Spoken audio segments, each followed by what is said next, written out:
Hello everyone, this is Isabel. I'm in Dallas at the MEF Global NaaS Event, and today I'm joined by Paul Gampe, is CTO of Console Connect. Paul, welcome to the HOTShot again. You're a written victim of mine. It's good to be back. Thank you very much. Looking forward to our conversation. How's your conference so far?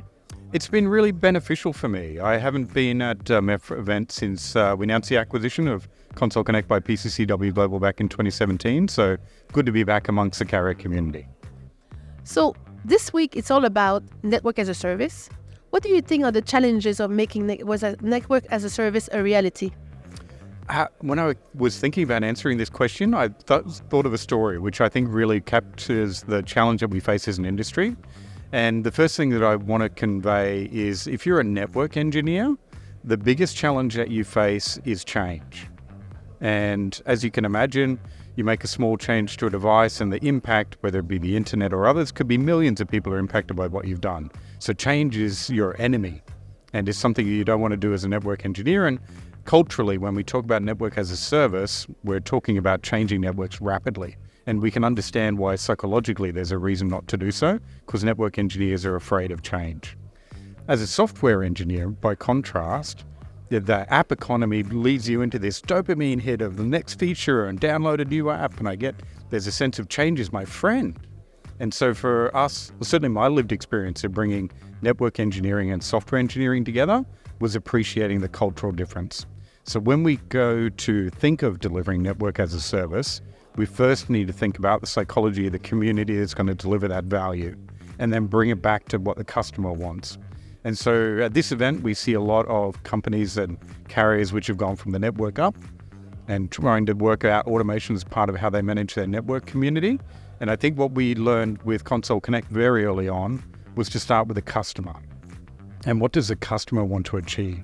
And then how are we going to use software to drive a network? And psychologically, that made a really big difference to our ability to deliver. Yeah, that's an amazing answer, by the way, Paul. Thank you for that.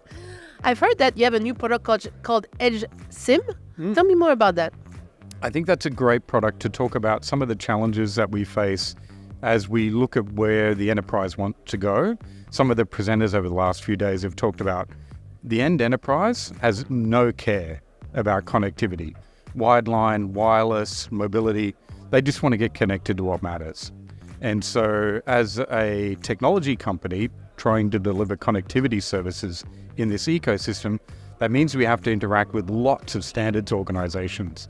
And MEF, TM Forum, GSMA, ETSI and others, IETF, all of these communities play a role in us being able to try to deliver connectivity. And EdgeSIM was one of those examples. So what we've done is we've taken an edge device, put a SIM card in it. GSMA is obviously involved in that part of the transaction. And then we connect it to a cloud. So if you're a CIO and you're thinking about protecting your IoT fleet of thousands of devices deployed across the planet, and you've got very limited ability to upgrade them in case they have a security vulnerability, if I could avoid the internet, that's a great thing for me. So that's why we built EdgeSIM, so that you can connect an edge device to a hyperscaler or public cloud environment and bypass the internet. What surprised us was 2 weeks ago, ETSI effectively made it a standard that IoT operators now need to prevent internet access because of the security posture that they require in those environments. So there's the great work we do with MEF about how it started with carrier Ethernet automation, and we see MEF as a really good learning in terms of these standards bodies. They learn really quickly. GSMA and ETSI, we're seeing that as well. Okay, amazing. That's very exciting. So you know me now. You know I like hot gossips.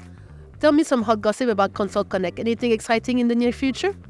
I would be amiss if I didn't talk about the fact that we're very ecosystem-centric.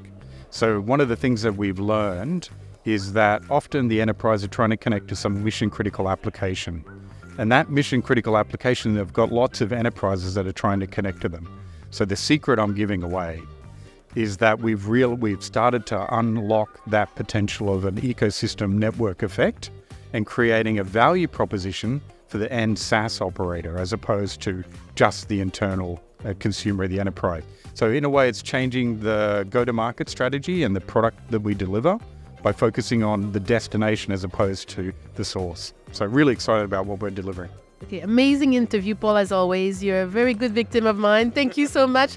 I hope you have a good end of the conference. I think it's still going to be busy this afternoon. I think so too. Thank you very much. Everyone, thank you for watching, and until my next hot shot.